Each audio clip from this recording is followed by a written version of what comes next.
Hello, my name is Louise Campbell Anthony. I am the affiliate director here with the Peacekeeping Task Force. Today is January 22nd, 2025. What I'm going to present today is what you see here on the screen, the execution overview of the American government's Resurgence project. So this entire presentation is going to be the overview of all the work that we've been doing with the Resurgence project. And from the beginning to the end, it's going to be a summary. And I'm going to provide all the documentation with this presentation for all the assemblies and for our fiduciary to review. So first, I'm going to begin by going over the guide here you see on the screen. The presentation itself is a multi-angled strategy to achieve a systemic solution to end the 160 years of criminal usurpation. That is the one main goal of this Resurgence project. You can see here laid out, I'm going to go between screens to help you try to understand all the pieces that go into this project. We've been working on this for about a year now, since February 2024, and we are anxious to get this launched. So the purpose of this presentation is to give you the assemblies and the fiduciary an overview so that you all can have an informed and overall picture of what it is that we've been working on and what it is that you are agreeing or not agreeing to be a part of.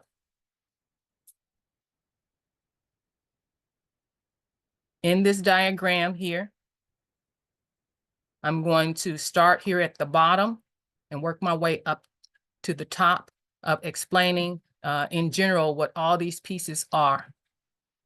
So starting here at the bottom, I'm going to start with giving thanks and appreciation for the groups that have come together to try to, well, not try to, but have, and I believe successfully put together an effective project here for us to get the recognition of as America's only government.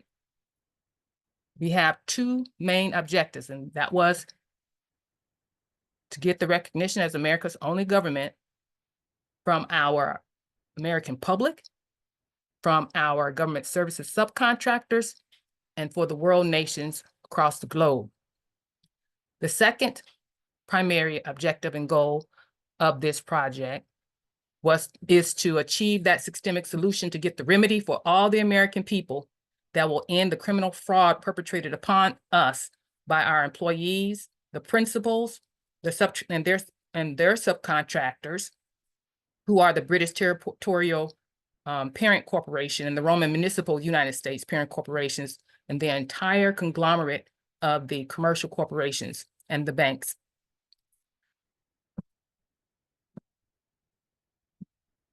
As I cover each of these components, I will summarize how we envision that each of these components to be executed, what purpose we intended for each of these components to serve, and the desired impact that we anticipate that it will have. The first two groups that I want to highlight and give appreciation for is the International Outreach Think Tank and the PKTF Strategy Task Force. Now, these two groups were the ones who are the brains and the workforce behind putting this project together. You can go to the website, YouTube channel here to see all the work that has gone into the development of the project.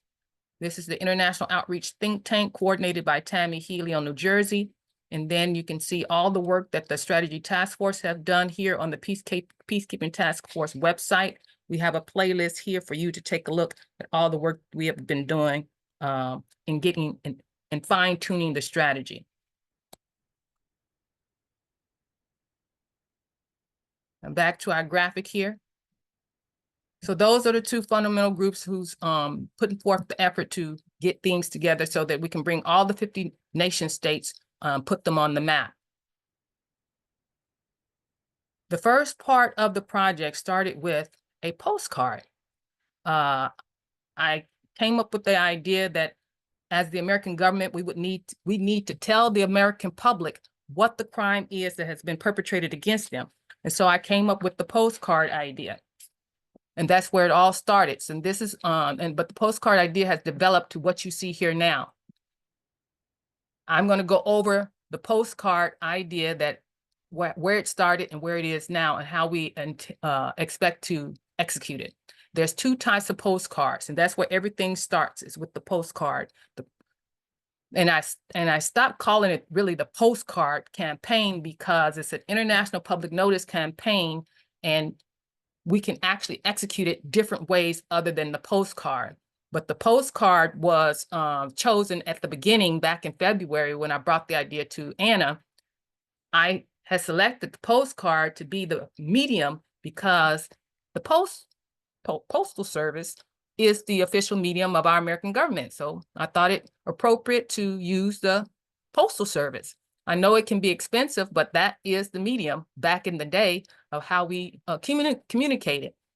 But since then, we have other mediums that we also can use legitimately to issue international public notices. And one is the email, is the other one, which other assemblies wanted to incorporate. So which I did. We have two types of postcards. This is the first one that I'm showing you, that it can be distributed to zip codes, and as it's called every door direct mailing. We have this type. You can do every door direct mailing, and then we have the second type where you can do direct mail, and it's a smaller one. So every door direct mailing is the bigger one, 6.25 by 9, but the smaller one is 4 by 6, and we have different variations of the 4 by 6 ones that you can deliver. And here are some examples. Now, if you choose to, which you can, as an assembly, you could also customize the specific postcard to your assembly's seal if you want to launch your campaign directly from your website instead of using the website that was developed for the whole project, which I'll go into here in a little bit. So it starts with the international public notice. In this international public notice, you will take a look at what I attempted to do with the notice. Here. It says, this is not a solicitation. This is an approved lawful notice from the American government. Scan the QR code to contact your local American State Assembly to learn more, or visit claimyourinheritance.info. On this postcard, it says the crime that was perpetrated upon you, who committed the crime, who we are that are reporting the crime to you, what we are doing about it, and what you can do about it to get your remedy. Those are the 5 main things I wanted to say in this small little area of space that on a postcard. So I intended for it to be succinct, to the point, and talk about the crime and the remedies. This international public notice is to inform you that the foreign federal subcontractors, the United States government services corporations, have unlawfully and criminally converted your political status from that of an American to that of a foreign citizen. They have substituted their corporations for your lawful American government for 160 years. In so doing, they stole your identity, your credit, your gold, and your land assets.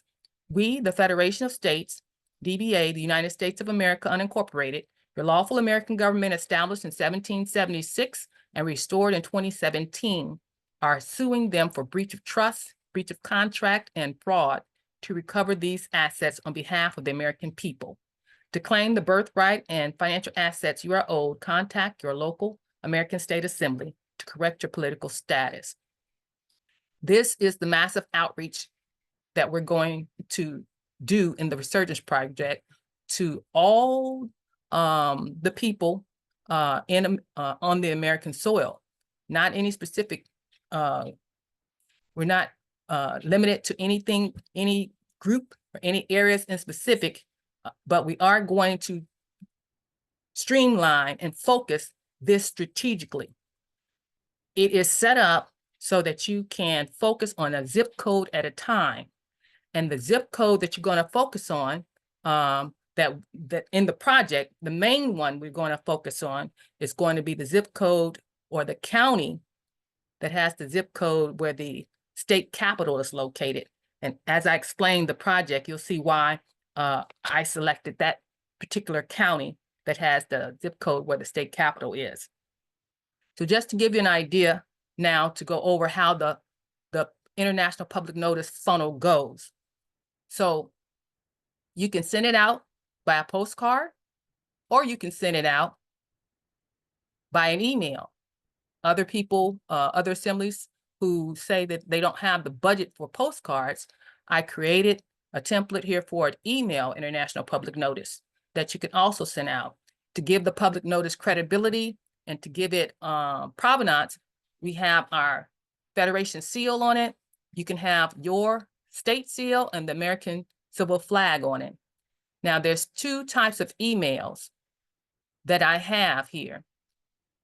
One is just the main email. Instead of sending out the postcard, you would send out the email. And on this email, it says exactly the same thing. It's exactly the same thing that's on the postcard. We have a second email that's a little bit different than the postcard. And I've created one that's a little bit different from the postcard because we have people, Americans who are status corrected and people who are not status corrected. I'm sorry, we have Americans who are status corrected that's in the assembly, and we have Americans that are status corrected that's not in the assembly, meaning we have American state nationals that's serving the government in the assembly and knows exactly what the assembly is doing. Then we have American state nationals who have been recorded but haven't been to an assembly meeting, don't even know what the assembly is doing. So that's why I created two different international public notice emails. The first one that we're going to send out, and this is all the assemblies can send out, whether you want to do the rest of the Resurgence project or not. All of the assemblies can send out this first email. This email is to tell those status corrected Americans right here. This is the paragraph that's different. Tell these status corrected Americans that our public record shows that you have corrected your political status to an American state national. You are now eligible to claim the financial assets that you are owed. Contact your local American State Assembly and inquire about our prosperity account services that grants you access to the assets we have recouped on your behalf. Then all the contact information there. Now, every assembly can send out this notice. And I would say send it out at least twice. I would say send out an email, or maybe give them a phone call. And I know some of the assemblies say that when they status corrected, the American status corrected, they didn't want to hear from you anymore. They didn't want to get solicitations or anything. But this is not a solicitation. This is us doing our part as the fiduciaries of the government to let the people know that there's an inheritance. You would expect the same thing from any other organization or any other government agency to let you know that you have an inheritance. And that's our duty to let them know that. So that's why I say all the assemblies can use this template and issue the international public notice to those status corrected on their state. After that particular international public notice, then you can get into the actual meat of the project, and that's sending out the regular international public notice to everybody and anybody, starting with whatever particular county you want to start with, preferably in the county where the zip code of the capital is located. So international public notice goes out. Once the person receives the international public notice, they go to this website, claimyourinheritance.info. This is how the funnel works. Goes from the notice to claimyourinheritance.info website. On this website, it will land on this video. The purpose of this video, what it does once they listen to it, it will highlight the fact that every American has an inheritance and what it is. It will inform the people. I'm just going to let it play while I'm talking. It's going to inform the viewer of the fraud that continues to prevent them from accessing their inheritance. and what that inheritance is. Now, the inheritance is the birthright political status and the public and private assets that they are owed. It will tell them how to claim the inheritance by contacting their local state assembly, and it refers them at the end, it'll refer them to the detailed research that's also on this page here. Yeah, let me see if I, let me see if I can find it. Sorry. It was lead them to this detailed research that will go into all the fraud and everything that they would need to know to get them started with understanding how it all happened. And also, it will talk about the lead them to the declaration page to get them involved. And the declaration page is over here. The declaration page gets them involved and connected to the concept that this is the American government that's authorized and was started by the Unanimous Declaration of Independence of 1776. And it is important that we connect what we're doing to the provenance of the Declaration, since there's so many other groups out there that's claiming, you know, that they are the government or they are the republic and all these other organizations that are popping up. So I'm intentionally connecting everything back to that Declaration of Independence. So the video will take them to this page and encourage them to get their fill out the fill out the form here so that they can be a part of us announcing to the world that we are committed to the Declaration of Independence and count me in. Then they can download the declaration that we have created here to state our claims and what's going on with us now with the British territorial subcontractors usurping upon our authorities. And that's what we laid out in this declaration right here. And they'll be able to download that. Now, also on this front page, while they're here, while they're getting all that information after the video is done, it will also tell them to contact their local assembly. So down here, they'll get to click on whichever state that they're on and go to their website. And then I also included here the link to the website where the state assemblies are being interviewed. I think this is an important part so that people can see who comes here that, yes, we are real people and we are the real government and we are in real session. So I thought it important to have that on the homepage as well as they're going through all this information, because they're going to be having these questions, asking, you know, if this is legit or not. So I put as much information as possible on here so that they can see that it is legit. Now, the last step to the campaign, to the whole funnel. So once they finish watching this and look and engaging in the detailed research and the declaration page, some point they're going to click and go to their state assembly. And that's what we want them to do. Get contacted to their state assembly. And their state assemblies will be the ones that will answer their questions personally and get them involved with the assembly, get them status corrected and get them educated. And so once they contact the assembly, what we're hoping at that point is, as the assembly is being effective in getting out the international public notice, whichever way they chose, or whichever way that you choose to get out that notice, whether it's through the postcard, whether it's through the email. You also, if you have a little budget or no budget, you may choose to hand them out in your community and do some community canvassing that way. There's other ways you can do it too, not as official, but you can also do social media campaigns, do some posting on some of the websites where you are browsing and you see different comments and stuff about the topic of what's going on across the country with our politics. You can also place links there in those posts to lead them here to this website so that they can read the international public notices right there on the page itself. So if you don't have money to do the email campaigns or the postcard campaigns, you can do a social media campaign. Not as official, but it is effective.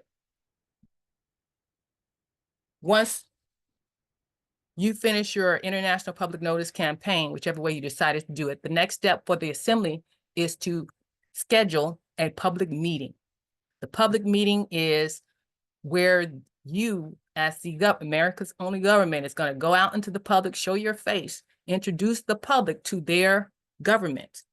And that's phase 2 of the Resurgence project. The international public notice is phase 1, and the public meetings are phase 2.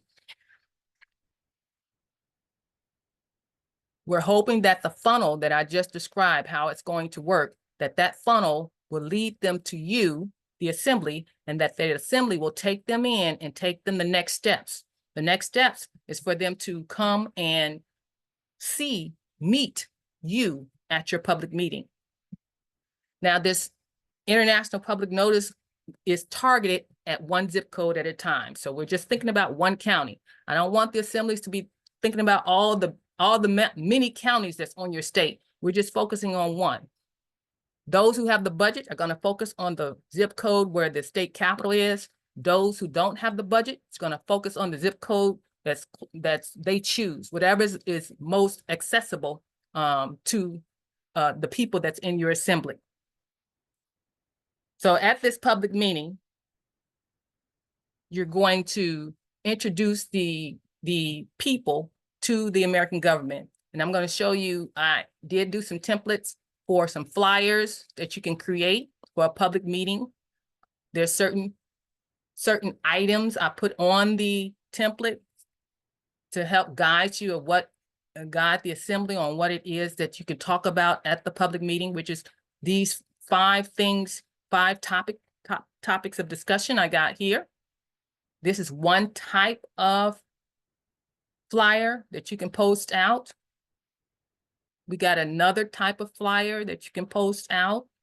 If you want to use pictures of your elected officials, this is the type you can use, but you can create your own for your public meetings. These are just templates that I thought would be helpful to guide you in what types of information to put on your flyers. Now, at these public meetings, you're going to introduce there's 3 different officers I think it's important to introduce at these public meetings. And as I described in the flyer, one is your county sheriff, who is the highest official in our government on the county. If you don't have an elected county sheriff in that county that you're targeting, then that's going to be one of your solicitations, one of your objectives of that county is to let them know, hey, we're looking for a county sheriff here. However you want to present that to them. And the other individuals that I think is important to present in these meetings, of course, all the American government assembly officials are important. These 3 are particular to the objectives of the Resurgence project. The other one is the state judges, state justice. So if you have elected your drill assembly justice, it's important to present them as well, because I want the public to know that we are in alignment with what our main goal is as the government. And our main goal is to protect the people and their assets. So we need to convey to them how we're doing that. And these are the particular offices that they can relate to, being the courts and the peacekeepers. They can relate to those offices as those who have the authority to protect the people and their assets. So that's why I thought those 2 were important to present to them at the assemblies. At the public meeting. Also at the public meeting, I have 2 brochures that I created, that you can hand out. What does political status mean? And why do you need to correct your political status? I know it's full of information, but it's a handout that you can give them to take home, or they can even download online. Then I have for the assembly, all of what I just said is outlined right here on this document, the launch overview. I go step by step, letting you know how to execute the whole phase 1 and phase 2, and what documents to use, what retailers to buy both postcards from, flyers from, and it's all listed here. And you have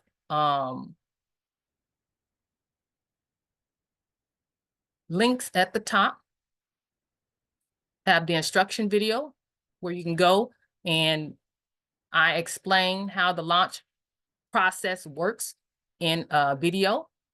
You can go there. Okay, so I got that as your resource. Then here is the project page where you can go where the PKTF is going to be posting the details about the Resurgence project and any updates and things like that. When we launch and all that is on this page. So I have that available. And then also on this launch overview, we have the ICE Drive. ICE Drive is where the think tank has placed all the documents that you will be using for the Resurgence projects to download and customize to your seal, your logo. And that's where it's going to be located, available for all to use.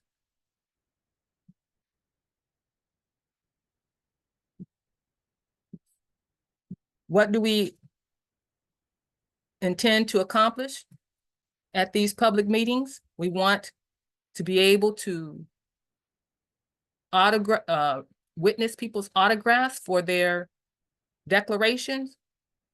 We want to give them more information of where they can go to find out about the fraud, answer any questions that they may have. And we want to get them signed up for their prosperity accounts at these town meetings and educate them about what the prosperity account and what prepaid credit is and those kinds of things.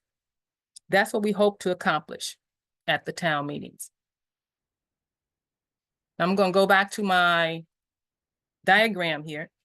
So what I just explained just now was what the claimyourinheritance.info website is and what the marketing funnel, which is what it actually is. It's a marketing funnel going from a postcard to a website to your state assembly to a town meeting. That's the direction we're trying to take the people. This is a overview, it's the strategic overview or execution overview in a diagram form. It's a little busy, but as I'm going through each step, you can print this out and go step by step with me and try to understand and piece everything together, how everything flows. So what I just went over now is the international public notice, email or postcard or community canvassing or social media campaign. That's phase 1. Then I went over the tours.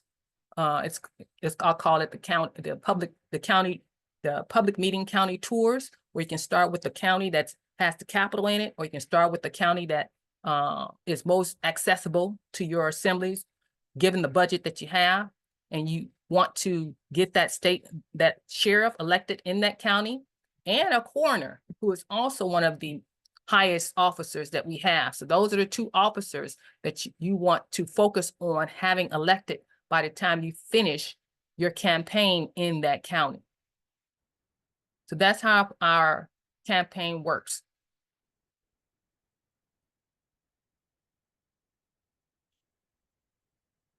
Now let's move to, that was phase 1 and 2. I want to move to phase 1A. And this whole string of entities here, the assemblies, the peacekeepers, the federation services, this is what I call boots on the ground. This is us actually getting into the face of the American public to let them know we're here and we are here doing our jobs. That's what I call boots on the ground. And it's time for us to actually get out there and have a conversation with our subcontractors and have a conversation with our American people. I added phase 1A here for assemblies that didn't have a big budget or no budget at all, or didn't have that many numbers, or didn't have that many officers. If you don't have the budget to focus on purchasing things like that, then you want to focus on outreach, just getting to the people and getting them declared and getting more volunteers to serve their government. Now, phase 1A, it's really the same as phase 2. So, and let me show you the I call them implementation guides. So we have an implementation guide here for the think tank. The think tank put all of the, help to put all of the phases together. There's 6 phases in total. We just went over phase 1 and we went over phase 2. Now and we have phase 3, 4, 5, and 6 that I'm gonna go over here as we go along. What was added to this later on as the think tank began to think and got the input from other nationals of what's missing, we added a phase 1A. And we have a implementation guide for phase 1A. Now, phase 1A is what I call the teeth.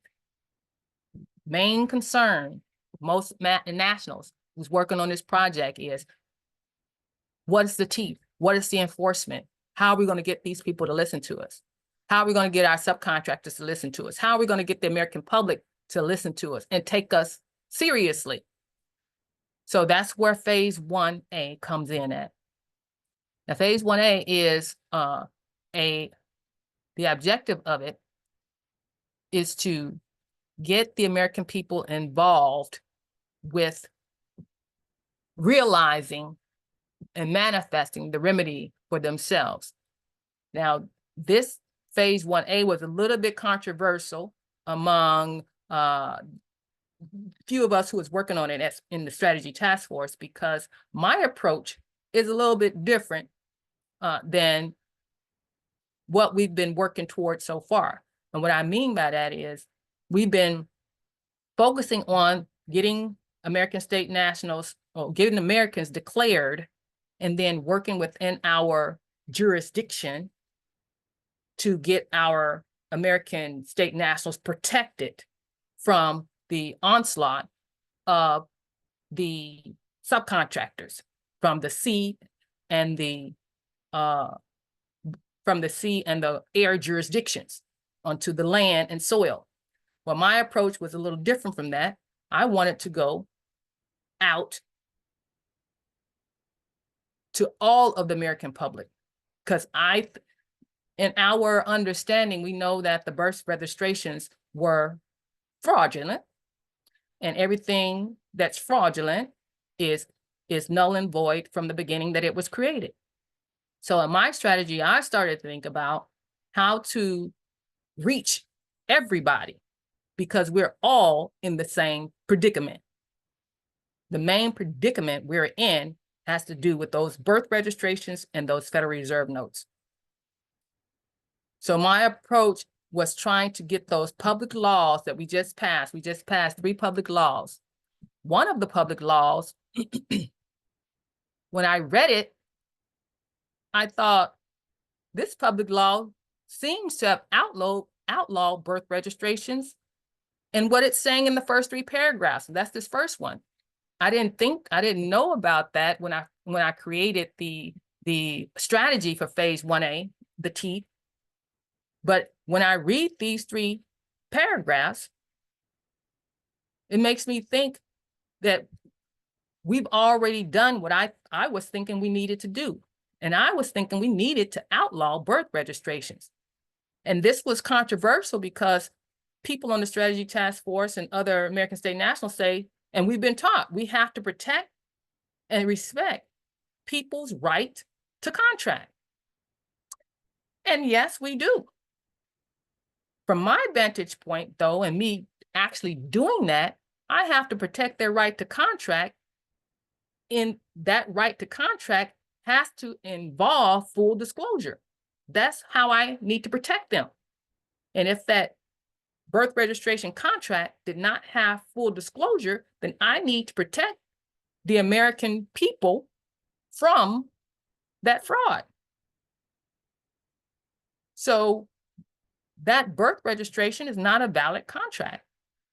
In my mind, I am protecting their right to contract by protecting them from being hoodwinked, from being human trafficked. Now, when I read these 3 paragraphs, I said to myself, well, this talks about the birth registration fraud in and of itself, too, not just the COVID vaccine fraud, because that's what the public law was particularly written for. But let's read it. It says, it is hereby declared and recorded as public law of the United States of America that no person, all 3 jurisdictions of any kind shall in any respect claim to have any commercial or trade ownership interest in a living man or woman, baby, boy, or girl by any means at all. That's what the birth registration claimed to have. We got the land and soil jurisdiction. We got the sea jurisdiction. We got the air jurisdiction. We just outlawed it in all jurisdictions. Relabeling living men or women by the use of other descriptions such as male and female, or via their acceptance of professional or other titles, or their enrollment in offices of citizenry or personhood, shall not be used to confer undisclosed obligations upon them, nor shall any such means be used to convert the nature of living people so as to excuse their abuse as animals or inanimate things. Well, to me, that sounds like that's what the birth registration is doing, undisclosed obligations. This prohibition, established as public law, restricts the use of copyrights, trademarks, and patents. All of that is what happened in the birth registration. To establish ownership interests in living things. Yep, that's what happened.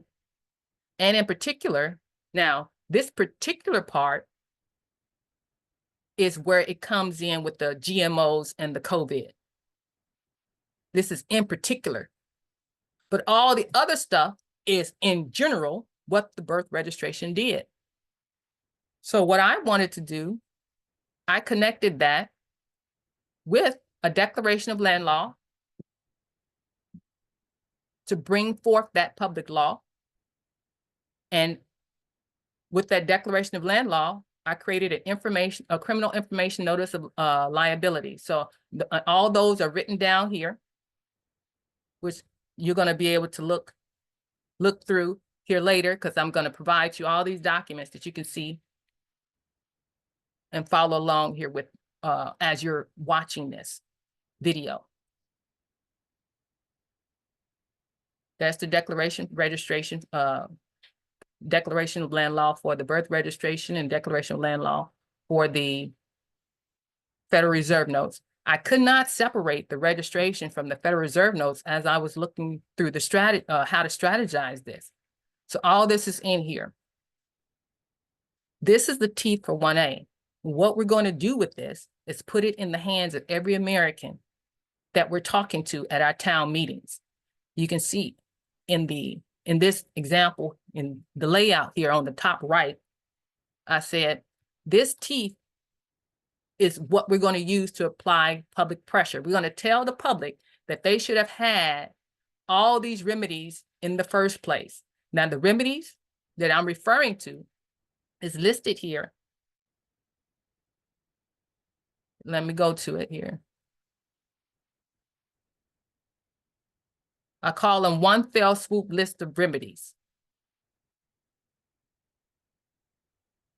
And we're going to tell the public that these are the remedies that they should have had already, but they don't have them because the United States federal subcontractor has prevented them from having them fraudulently. These are the types of things we're going to tell the American public that they should have. The bank loans, they shouldn't have those. They should have zero-sum transactions. Property taxes, they shouldn't be paying those. Traffic issues, no injured party crimes, they shouldn't have those. Income tax, you shouldn't be paying them. Mochi, every Federal Reserve note that you have in your hand is evidence of your credit being used. So there should be a zero-sum transaction anytime you use a Federal Reserve note. County Recorder's Office, they should be accessed. We should be able to access our County Recorder's Office because we paid for those offices, not only through our credit, but also through the donor funds that was provided to pay for government services. No more birth registrations because that's human trafficking. We outlaw that on our land and soil. That should not even be happening either. American State National should be added into the databases of all our subcontractors so that they'll be able to recognize who we are, because they're calling us sovereign citizens, but they need to be recognizing us as the American State National, sovereigns in our own right, and their employers. That need to be added. Release our children from all this child protector services processes and stuff, taking our children from our homes. That is not even part of their contract. We need to raise our peace flag because peace have been declared on the land, and put a billboard in their courtyards to tell people they need to correct their political status. Insurance agencies, selective service. There is the selective services for mercenaries to sign up. That shouldn't even be. Postal service. We should have rural route free delivery. All these things we're going to tell them at these public meetings that they should have. And so we're going to tell them why they don't have them. And we're going to tell them how to get them. And that's where they come in, and they can apply the public pressure to those elected officials. Because when we're talking to them at this point, these people in the town meetings are not necessarily American State Nationals. I'm talking to them as Americans, non-declared Americans. Because if I'm telling them that birth registration is fraudulent, how can I tell them that it was fraudulent and void at the same time calling them a United States citizen under the same contract? That creates a contradiction. So what I like to tell them is that yes, it's void, and now we've outlawed it, and no one can claim a human being as property. Now, what you would need to do, and all of this is in the phase 1A. Let me see. All of how I'm explaining this is in the phase 1A document of how we're going to present this information to the people in the public meetings. Now, these public meetings are different than the type of public meetings you would normally have, what your assemblies have been having, where you're educating the people in general about the fraud. These public meetings are your government public meetings.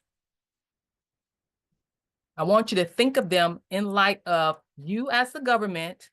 Think of your town hall that you have there now in your little city, your city hall. When your city hall government comes and calls a town hall meeting, what is it that they talk about in these meetings? I want you to talk about what your government is doing, what it has done, and what the people need to know. When we start telling the people that we've outlawed registrations, and that it is human trafficking, and that the United States subcontractors are suspected of treason, and that anybody else who is involved in this will also be suspected of treason, that includes them. That would include them being complicit with the acts of human trafficking. In my Resurgence project, I'm going after the crime. I'm not trying to debate law, jurisdictions. and try to get people convinced that we're the government. No, I'm just going to go act like it. We're just going to go act like be who we are. I shouldn't say act. We're just going to go be who we are. If these are crimes, let's call them what they are. And that's what I want to do with the teeth. When we get these documents, of course, they have to be approved by a fiduciary and the whole concept, really. But if we get these documents in the hands of the people, all of them, whether he's declared, undeclared, all of them. Now, if you're undeclared and you're considering yourself as a United States citizen, look at how look at how the pressure it plays out, how it's executed. So reading over here, it says they should have had, we're going to tell them that they should have had all the one fell swoop list of remedies, but don't, and that this is criminal. We're going to provide them with the declarations. We're going to encourage the public to send a criminal information notice of liability, supported by an affidavit or testimony. Now, see, even the quote unquote US citizen and the American State National can do the same thing. What we're doing is letting the governor, the secretary of the state, the county sheriffs, letting those state officials know that now we know that this is fraud and this is human trafficking, and you are complicit in it if you don't fix it. This is the pressure that I want the American people as a whole to apply on the de facto to get them to move in the direction that they are going to move in, that we want them to move in. And with this in mind, the objective here is to get the people more aware of what's actually going on and the reality of what's going on. See, if we've been debating the issue with them and they looking at us like deer in the headlights, we're not going to be debating the issue and we're not going to be defending ourselves. Now we want their elected officials to defend themselves, their elected officials to prove to them that we're wrong. So that's what I want to do with phase 1A. We're going to bring forth the public laws regarding the Federal Reserve notes as well. The public law regarding the fact that all of the credit belongs to us. All of the property belongs to us. And these corporate government services providers are criminal, like stealing it all. So we're going to bring forth the Federal Reserve note, public laws, those two that we passed. And we have a declaration for it and a criminal information notice of liability for it.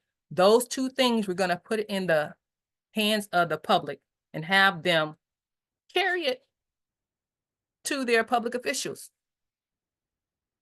Well, and our peacekeepers will be the ones to try to figure out how we can effectively get this executed and the manpower behind how we're going to receive these affidavits or testimonies and how we are going to put the pressure on with that evidence.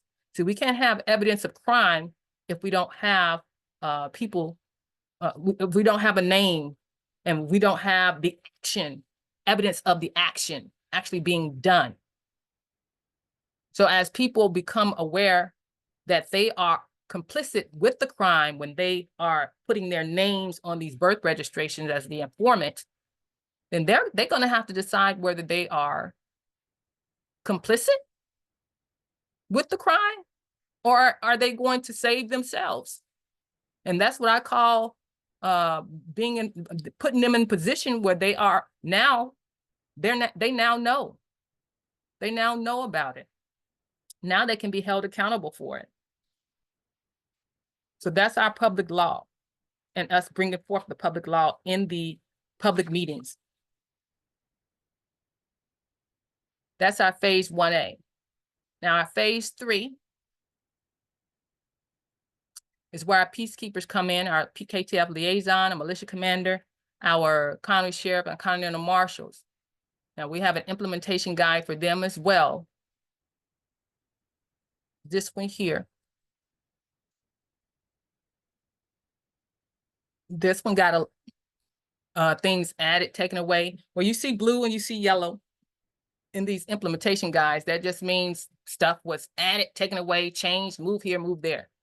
We've been working on this for a year, so you can imagine how things have changed over the course of 12 months.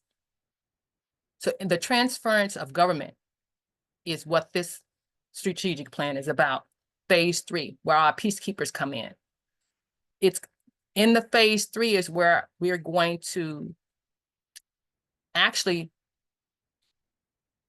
bring it to a head. The assemblies have done their part in educating the public and making the public accountable for their own actions, teaching them how to be self-governing themselves, and making the officials, putting the pressure on the elected officials to let them know, now we know. Peacekeepers are going to come in and they're going to address the state governor, address the state attorney general, address the county sheriffs. This is where I think it's a strategic move to start in that county where that state governor is has their office, because they're the head person in that conglomerate for that corporation. And we know that starting at the top and going to the top and dealing with the people at the top is more effective than starting at the bottom. And in their structure, the county sheriff is really at the bottom. But we're going to, in the way we attack this, we're going to try to keep them all together. The U.S. federal, the state, and the county, the city. We're going to try to put them all together and let them see that we understand that they're all one conglomerate, a federal franchise. So we're going to be approaching this. The assembly is going to be approaching it on their end. The peacekeepers are going to be approaching it on this end. We, in the peacekeepers approach, I first have the directorate. I have phase 1 strategy task force sessions. They have started tier 1. Tier 2 is Trump capitulation negotiations. We need to have a sit down. We have the assemblies getting in the faces of the public. Our peacekeepers need to get in the faces of our subcontractors. The first face we need to get into is Trump's face and the United States military's face, and have that capitulation negotiation, how everything's going to roll out. We're going to talk to them about the one fell swoop list of remedies. We're going to talk to them about their government reform that they're calling it in respect to the administrative changes that they're claiming they're going to be making. We want to make sure that these changes are not a bait and switch, that they are pitching to the American public that they are the that they are the republic, and that now they have corrected all their error. No, we're going to make sure that doesn't happen. By asking these people and inviting these people, and I say it politely, to come to the table to negotiate, to come to the table to get things clear of what it is that we want to happen. By asking them and them not coming, American people will know that we'll need to have our own reporters, our own journalists to tell our story. But we're giving them the opportunity, and we're being diplomatic about it and tactful. Yes, we need to have you come to the table so we can negotiate this on how we're going to roll this out, because you can't roll it all out at the same time, and it has to be a process of how it's rolled out. The first person we want to talk to is President Trump and U.S. military territorial subcontractor, since y'all got rid of the municipal. Have that conversation. And if they don't come to the table, then what will they be guilty of? Here's our 3 phases. If you don't come to the table, you don't go over the contract with us, don't go over the directives with us, then we have to take down your name. This is the point where we start taking the names of the people who's actually, we can say, that they committed the act. There are different ways of committing acts of treason. And I wrote that down also in the phase 1A. Treason by commission, treason by omission, treason by admission. But now we're going to start taking names. Our peacekeepers are going to step in their roles, and we're going to start taking names. We got our liaisons and our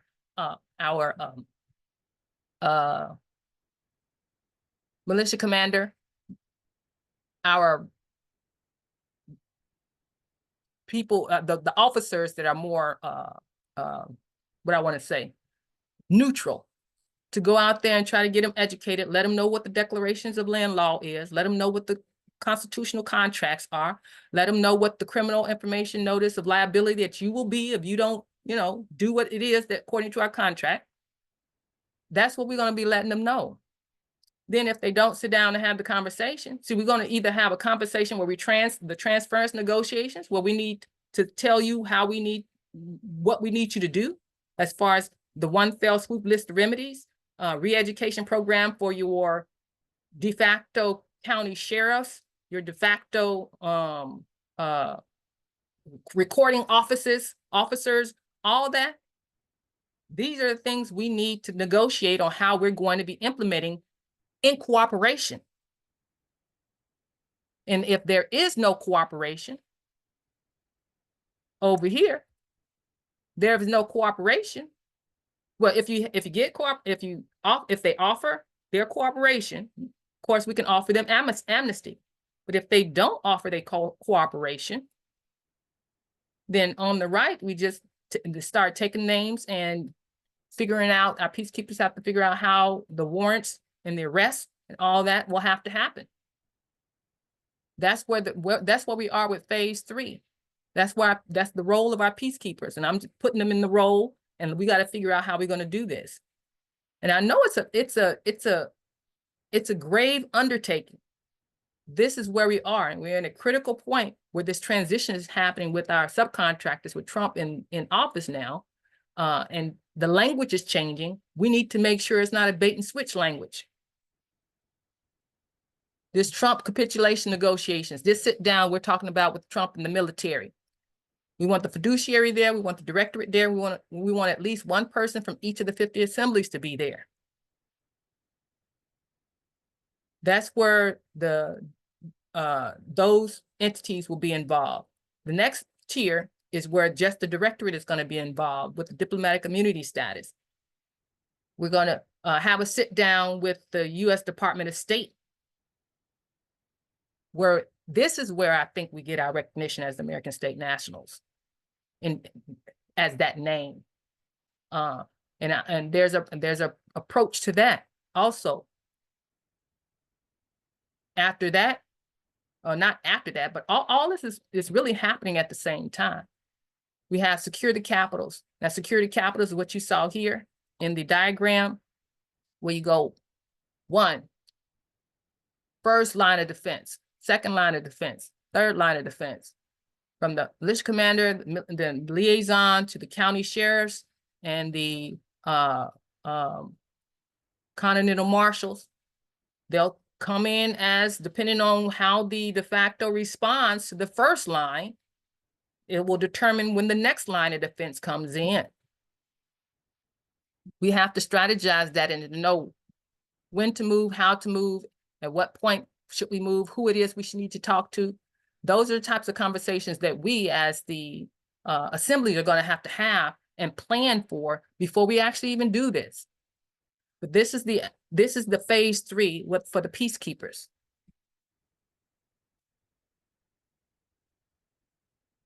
The last thing for the phase 3 peacekeepers is the transference of government. We need to outline what it is we want them to do. I have a list of different things that I started with, thinking of what I think would be appropriate to have them do. The parent corporations issue orders to require the state governors to send out official letters respective to our one fell swoop list of remedies.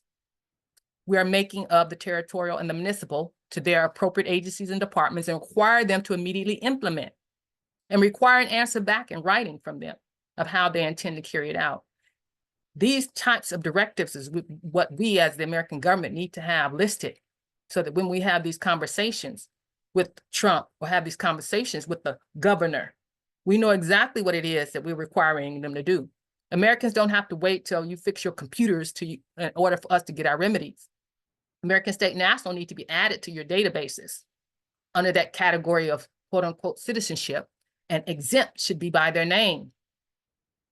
Stop misaddressing us misaddressing the Americans as US citizens. When an American show up with your credential card, it should be recognized. So on and so forth, so on and so forth, as to what the directives are and what the government reforms. And that I'm using that word because they use that word. What are the government reforms that we want to see them take and put in their databases? That's what phase 3 is about. When our peacekeepers get face to face with their head corporate officers.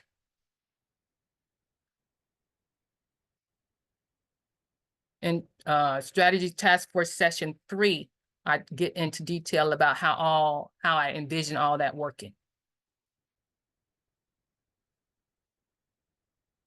In Trump inauguration speech, and this is 2016, he says that he was transferring the power from Washington, D.C. back to the people. We're going to call him to the carpet on that. Now he's in there in 2025. Now he's a president again. So let's see. Let's call him to the carpet on that. And let's see if really what came out of his mouth is true. All right, let's go back. So we got the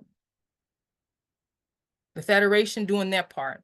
Now, there are 2 other parts that the Federation is doing that I think is really critical and important and actually getting the American government recognition. One is the GFG funds, and the other one is the PKTF liaison office locations. Yes, we're going to tell the American public that they need to sign up for their prosperity accounts and why they have a right and inheritance to them. There's a controversy around this one too among us, whether we should be putting that out there as a reason to get your status corrected. When I think some say we shouldn't make that as a reason to get your status corrected. Others say, yeah, we should, because it's based on our credit. So my personal opinion, I think, yeah, we should, because this is part of the corruption related to money, or the root of all evil being the love of money, is the pivotal reason why we are in slavery position right now with the birth registrations. I think it should be as equally as important as self-governing, but that's my opinion.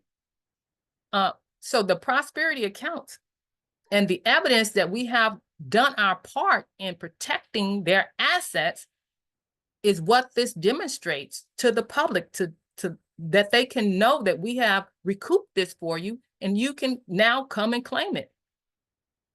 Let them know this lets them know what job we're doing, something tangible.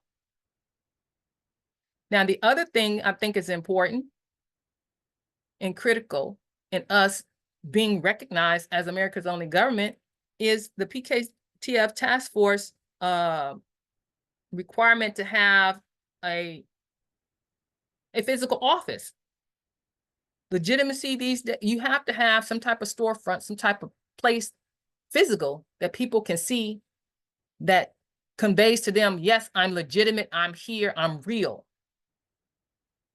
So I think the Regents offices is another critical element to us getting the recognition that we are going for with this Resurgence project, even though I had nothing to do with the Resurgence project and we had nothing to do with the global family prosperity accounts. That was already in the making, but that was a federation's Federation's goal to have do these two things, and I think these are critical components and important components that they've already put into place. And we as the assemblies need to give them the importance, put on them the importance that they are. So these are two other elements that I have here to the right as part of the Resurgence project, even though I didn't, what we've done here with developing it has nothing to, we didn't have anything to do with it. But with our goals being the recognition and stopping the crime, it has everything to do with that. All of that is the outline of how the boots on the ground execution goes. Now I'm going to get into the second part here, where I have broadcasting our message. Now, broadcasting our message has to do with website properties. As you can see, an array of different website properties here. Now, the bottom boots on the ground is phases 1, phase 2, phase 1A, phase 3. Broadcasting our message gets into phase 4, phase 5, and phase 6. And those phases are actually written in the implementation guide for the think tank. You'll see them laid out in here in summary. I'm going to go through it a little bit here myself. Now, the first website actually was added to phase 4 and 5 was this one. The official branded government websites. Now, I call it branded government websites for a reason. Many assemblies will say, yes, we have websites already, which is true. Yes, you do have websites. But what I'm trying to get at with this is the website needs to be a government website. And what do I mean?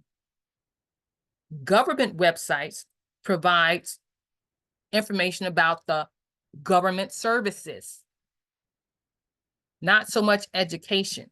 Education is important in our case, but our government websites that we have, our assembly sites, do not compare with what the American public is accustomed to seeing as a government website. And if our only reason for being created was to protect the people and their assets, our government website needs to be demonstrating how we are protecting the people and their assets. So that's what I want to do with branding official government websites. And in the branding of the official websites, I was thinking of what we would call it. And when I say call it, I mean the URL.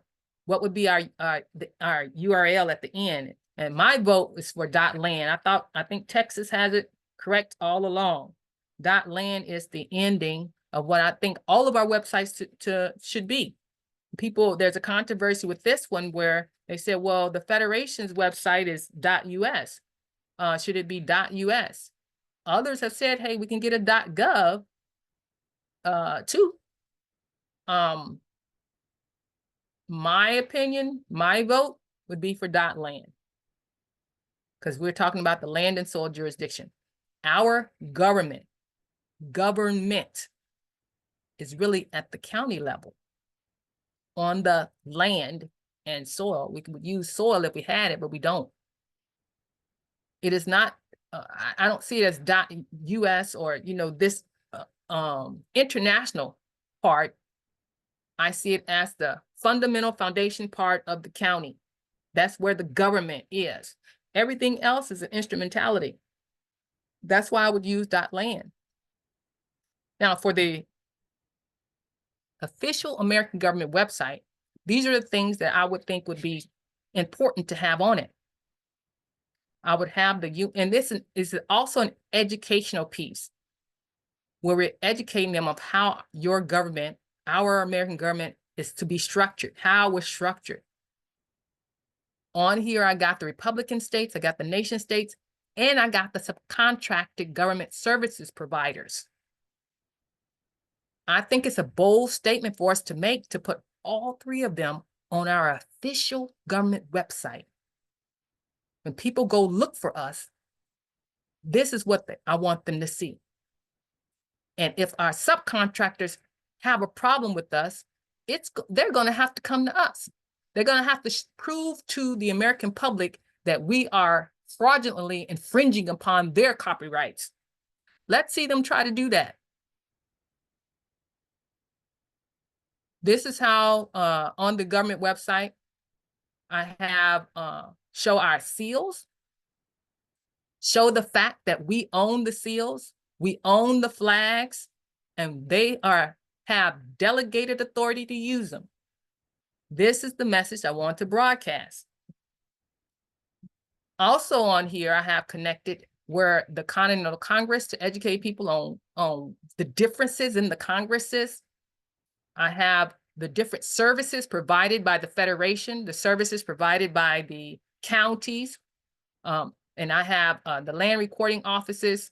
The government library is another website that I want to build for further education for everyone. Now, also what I want to go on this government website, y'all think about this one. What message would we be broadcasting if we have our hereditary head of state do a video of the state of the Federation or the state of the country? You know how they do those, how the corporate offices do their State of the Union addresses. I would like to have on our government website a video presentation by our hereditary head of state, James Clinton Belcher, and a video presentation by Ivan Talbot for the other, to represent the other hereditary provenance offices, I should say, that's out there. And this will be a historical moment and a historical piece of information. Once they're not here with us, we will have this piece of history that our sons and daughters can take forward with them and present the proof of what happened, coming from what we say, coming from the horse's mouth, coming from our hereditary head of state mouth, coming from Ivan Talbot's mouth, saying what happened and saying that we are who we are, because it's on our website. So it distinguishes us from all those other organizations out there that claim to be the Republic or what other words they use. That's what I would like to have on our official American government website. As far as, and that's the other things I want on here is situation updates. I think this is situation updates is important because our subcontractors are out there doing their thing. We want to interpret what they're doing to the American public as they're doing it, so the American public can know that we are on our job, keeping tabs on what they're doing and making sure they don't get this bait and switch perpetrated against them again. Now, the situation updates I have now, I try to keep up with them on the Claim Your Inheritance website, where I put the situation updates here. Well, I'll just move this section over here to the official American government website section. And I think we should also have a link to the White House if they're our subcontractors. We also have a link to all the assemblies, foreign state assemblies, as well as our American state assemblies. And I like how Sovereign Declare 22 put this together. And I talked to the web developer for this one. They're willing to help us out with this, the putting together the official American government website and having this link to it. That's the main American government website that I'd like us to build. As far as all the 50 assemblies and the county assemblies, theirs would look similar. Oh, the government library, I did talk about that. Let me talk about that a little bit. The government library, I have a link to here on the government website. It's the government library. This is where the people will come to get all that information that we're going to pool together in one place that we're putting out there. We have our town hall forum, the 24-hour forum we're working on. We got the All States Assemblies forum that Amethyst have already been doing for so many years.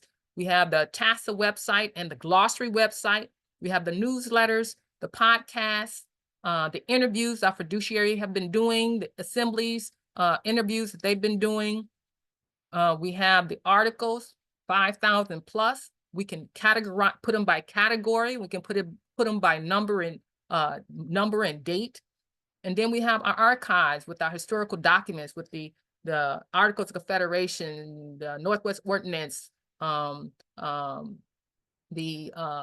constitutions and all that, and the fiduciary webinars, our federal record, public notices, our public laws. All that should be in our government library. That's another website that I want to build to connect to our main American government website. Now on to the Assemblies websites, the Assemblies in the counties, and they will have the same type of website where they will put their government services. Your government services are related to your 4 pillars. I went through all the websites to try to see what everybody's websites looked like and what website looked like a government website, not just an educational website. So I'm talking about a government website that says the TexasAssembly.land. I think that's what theirs called. I think you should have the Arkansas Assembly.land, the Utah Assembly.land, the Hawaii Assembly.land. And then the counties in those states, Travis County Soil.land, or Butler County Soil.land, or Kankakee County Soil.land. These are my ideas as far as how the URL should be branded. .land is the one I vote for. On your website, you have your seals, your flag, the Federation seal on your website to connect you back to where your provenance came from. So your Federation seal, your American Civil Flag seal, and your state seal, they're in the middle. When I went to look at other websites, I looked at the de facto websites to see what the American people are accustomed to seeing. They have laws, bills, all these types of things on their websites.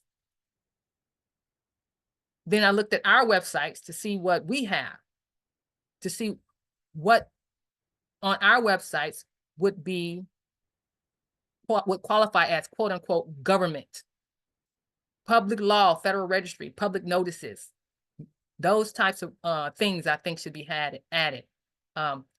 Some people don't have a contact page that has their officers' names or have an email address where you can go know who to contact, that type of thing. Just have a form on your contact page. A government website should have some names of some people that's serving their government. General Assembly, Drill Assembly, Militia Assembly, International, that is government. That's why I say it's a government website. It has your services on there, that type of thing. In Utah, when I looked at their website, oh, you have your calendar of when your meetings are going to be. That's what a government website would have on it. And this is Utah, I believe. They had their counties on there. I was impressed. I think that's important to have a link out to your counties on your state assembly.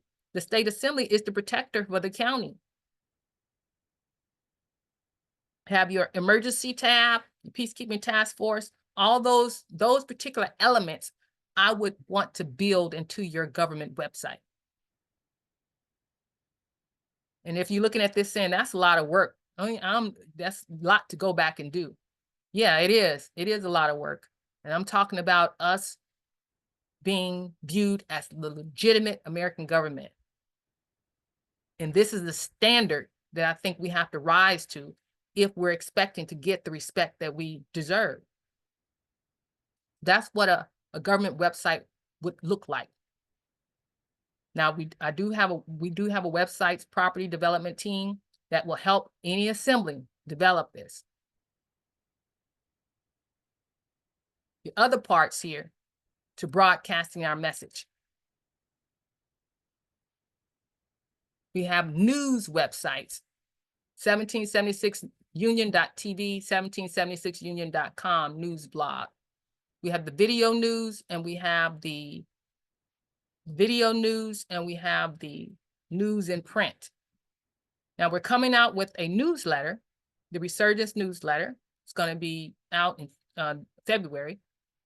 This is our springboard to our news blog in our new .tv video news. This is our gauge of to see how much involvement, how much participation we can get for contributors and stories and journalism, taking pictures of what's happening in your communities and stuff like that. For us to gauge, do we have enough volunteerism to be able to provide a news site? The Resurgence newsletter had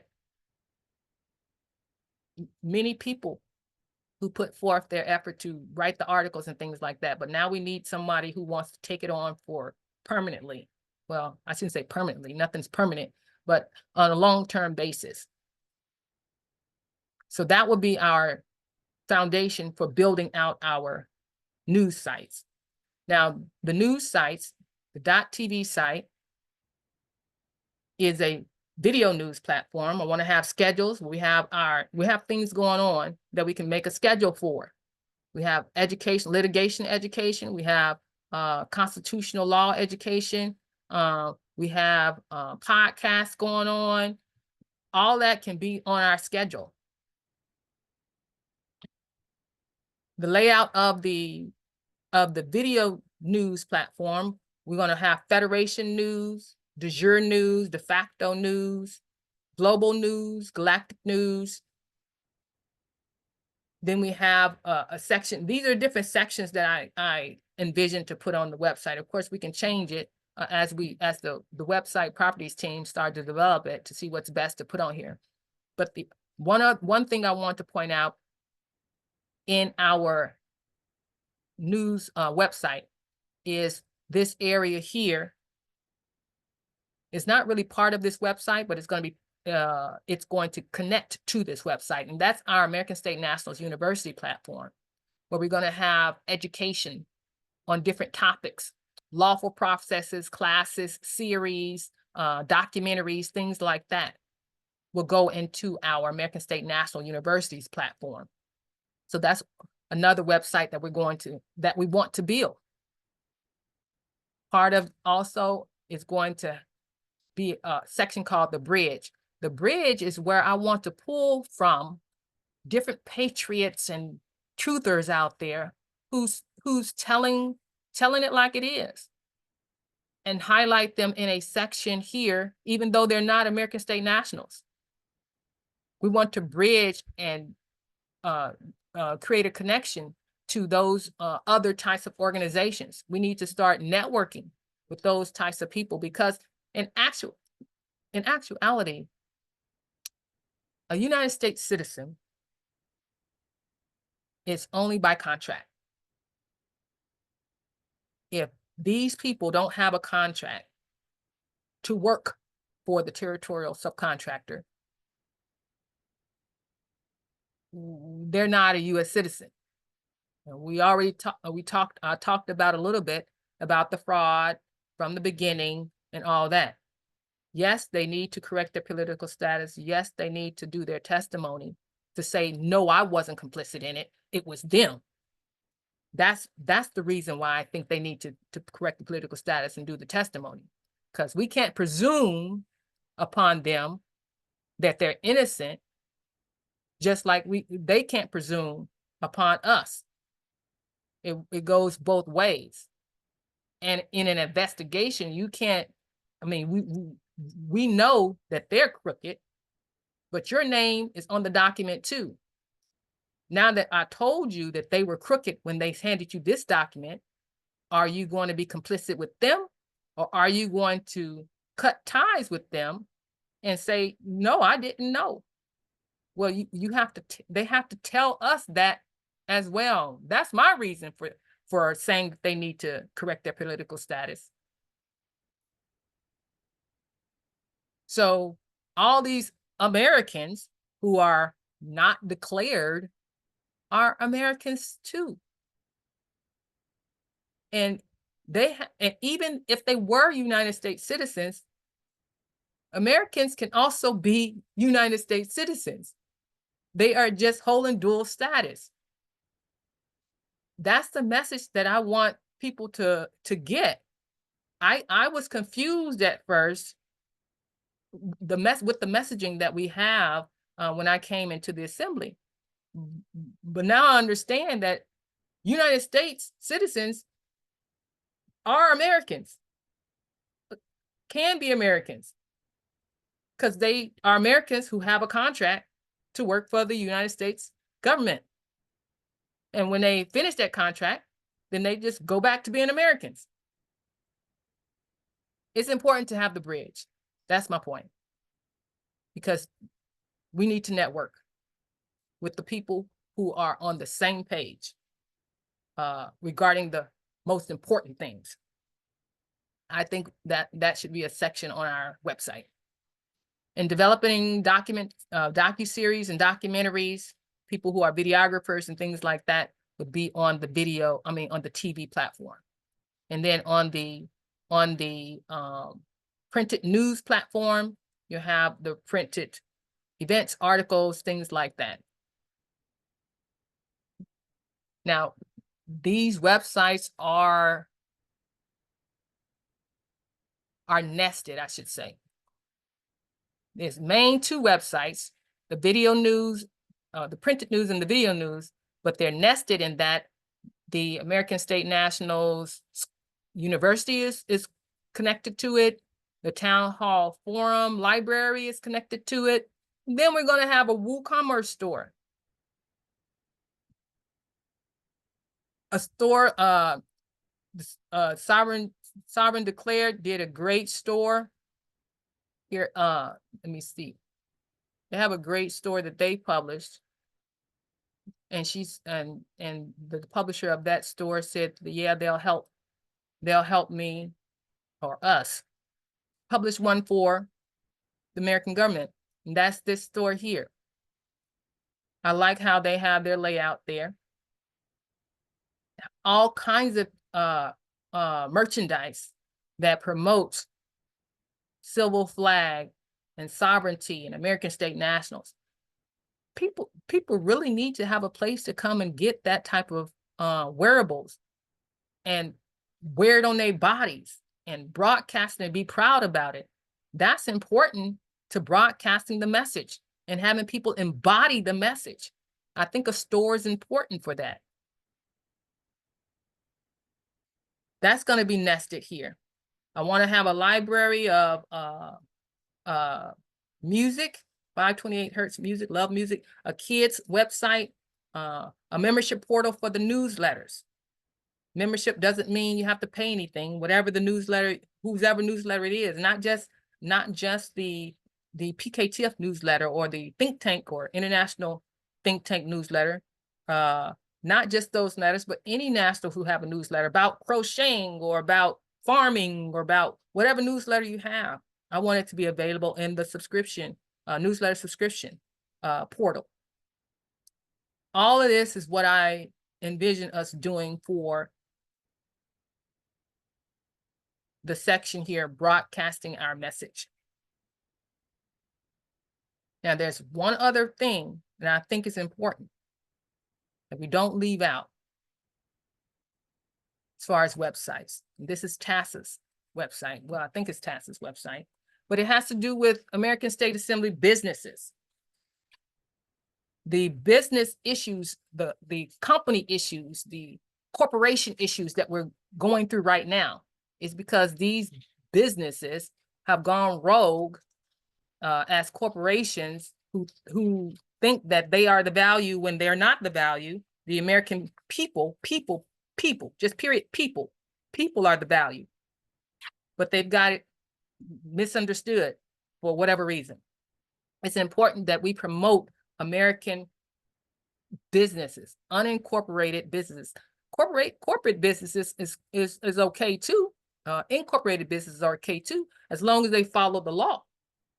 Now, the incorporated business we have now is following the Uniform Commercial Code, which is air law, but even part of that law says you have to have disclosure, but they're not disclosing that to you, what they're doing. So it's important that we start educating the public, business owners, on how to run a sound business according to sound principles and support those types of businesses. Now, we need to get to the point where we reining in the rogue corporations as well. Now, our fiduciary talked about nationalizing these corporations. That's an aspect we have to get to too. But meanwhile, we need to promote American businesses and unincorporated businesses and help to develop this page so that people can come and patronize American state nationalist businesses. I think this is important. That is the final piece to broadcasting our messages. No, that's not the final piece. It's the final piece to the websites broadcasting our messages. The final piece to broadcasting our message is this. Phase 6, our final phase. I'm proposing we have a 3-day public event where we take to the public stage in a 3-day event announcing our resurgence. I put 2028 here because I thought 2024 to 2028 would be the window of opportunity. But whatever time frame we put on here, we definitely would benefit and be most strategic to have a public event where we officially announce our resurgence to the American public and to the nations across the globe. This event is pivotal.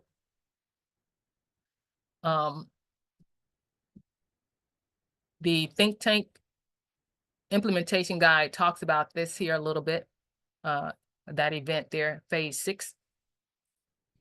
And what I have outlined for what we could be doing at this event, of course, is a ways away. So just take a look at it, see what you think about that idea. But that would be our culminating phase 6 goal, where we're headed.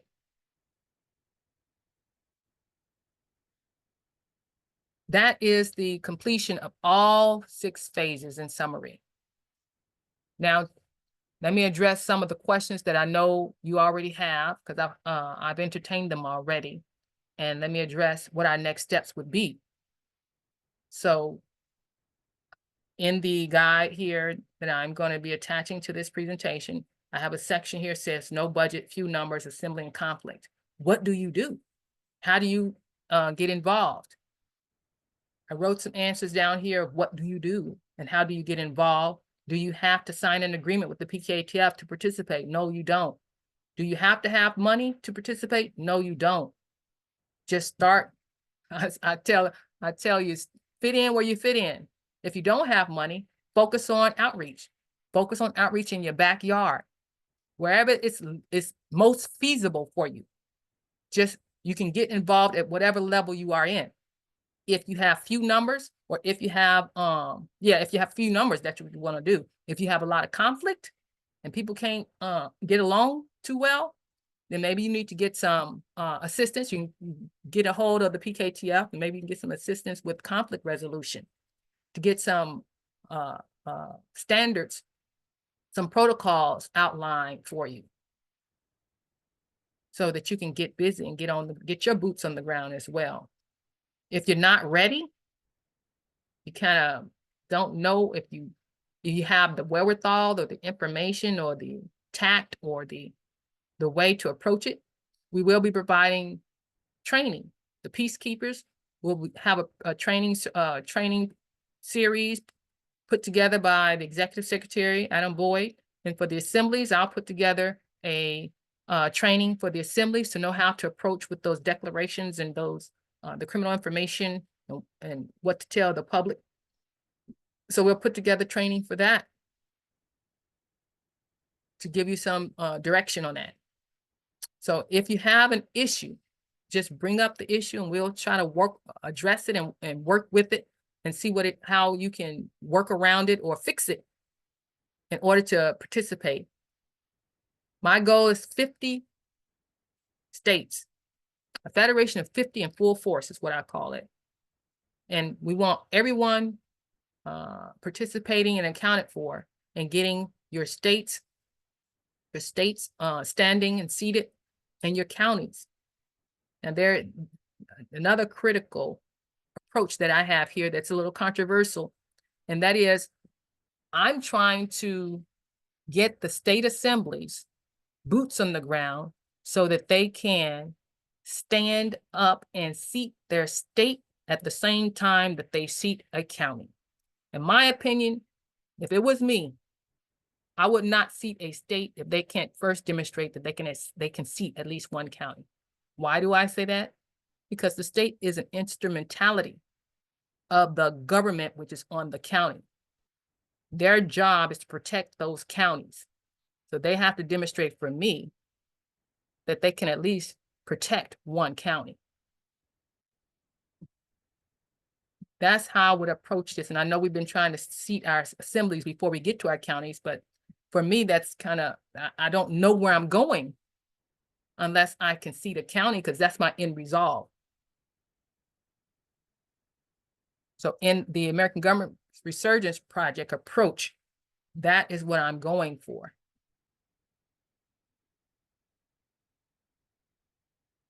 Now, the last things I'm going to go over is the next steps. How do we get started? So we need to have a sit down with President Trump and the military to negotiate the one fell swoops and the administrative changes and call them to the carpet on some of the things they're claiming that they're reforming. We need to meet with all the American government parties, meaning the assemblies have to meet and write out all the directives of what they want to require of the officials, de facto officials, and how we're going to approach them with those directives and what your contingencies are going to be when they tell you, no, we're not doing that. Or they tell you, well, we can't do it that way. We need to have contingencies lined up of how we're going to navigate and negotiate that. And I call it a negotiation because we can't just go walk up to them and say, give me your keys, you're fired. If we could, I know we would. But one, we're not recognized. Two, we don't have the manpower to take over in the reins or the know-how, all the jurisdictions, because we really have to navigate all jurisdictions on the land and soil to know what we're doing. We know that the air jurisdiction and the sea jurisdiction is not going away. We have to understand how all the jurisdictions are supposed to be working together while they're on the land.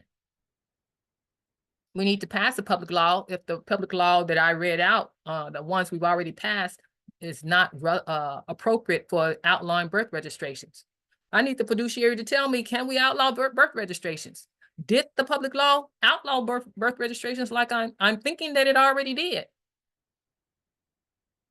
We need I would need the two declarations and the criminal information notice liability reviewed by the fiduciary in the law or the law library, and for it to be edited to say what it exactly needs to say legally and lawfully. We need to get our training series together for the Peacekeepers, our training series together for the assemblies, for phase 1 and 2 of phase 1A. They can be combined trainings as well.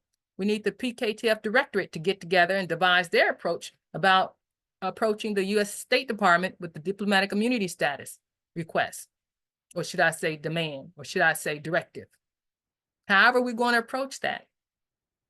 We need volunteers for phases 4 and 5 when it comes to developing all those websites. We do have a team of, I think, 5 right now on the website properties team. And the website property teams will involve and will include helping build land recording offices as well. A lot of this is, I think it's going to take a lot of work. I know we've been working on this for a year just to get the thoughts on the paper. I need, before we can even get started, I think in the next steps, we need some approval for some of this from our fiduciary before I even move forward to creating the what the approaches are for the next steps that I just outlined for you here.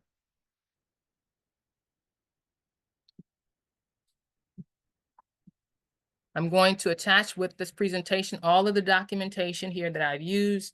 And as you go through the presentation, you'll be able to follow along and look at the documents and read them as you go along to make sense of how all this stuff fits together.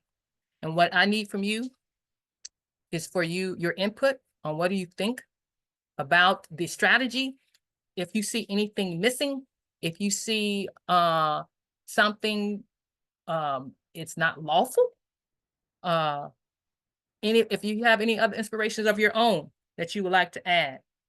There's two things that is not part of the Resurgence project, but it's going to need to be addressed and added. And I've already mentioned them. One is reining in the criminal corporations. We have to add some type of strategy for reining in corporations that are criminal, that's run rapid on the land and soil. And the second is that I've already hinted on a little bit is building those alliances. We have to rekindle alliances that we already had, like with the Moorish Americans that we already had with them when we became, when we won the War of Independence, and that empire joined us. Rekindle those types of treaty agreements, the Lakota Sioux and the Athabascans, build those networks out. And then all those patriots who know they're Americans, but don't know what happened to them. We need to build those networks out. Those are the other two things that will need to be added here at some point. Now, I think it's important for us to know, well, I would say it, let me say it like this. I think that the job ahead of us is so far-reaching that it's going to take all these elements of everybody coming from their different roles to put in their boots on the ground in order to get the subcontractors to get back into their restricted area of operation. You can read in the detailed research about the criminal collusion and the message to Trump and the White Hat, section 6 in the detailed research. And I go over how deep this, well, everybody knows how deep this goes.